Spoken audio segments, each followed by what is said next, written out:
Hi friends, welcome to this channel. And in today's video, I will show you and tell you how you can delete health app data on your iPhone. Friends, please subscribe to the channel, make sure to put your likes, and also write your comments after watching this video. So let's get started with you and me. And open up please in order to clear your data. Open up your phone settings on your iPhone and then scroll down a little bit and select Privacy and Security here. Then select the Health app and then tap on that app again.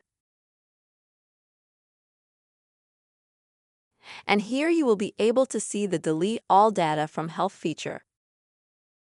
And you will just need to click on that button, then confirm your action by clicking Delete once again.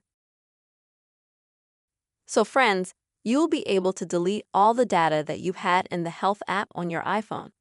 Friends, I really hope this video was helpful for you. Please put your likes, write your comments, also subscribe to this channel, and see you soon.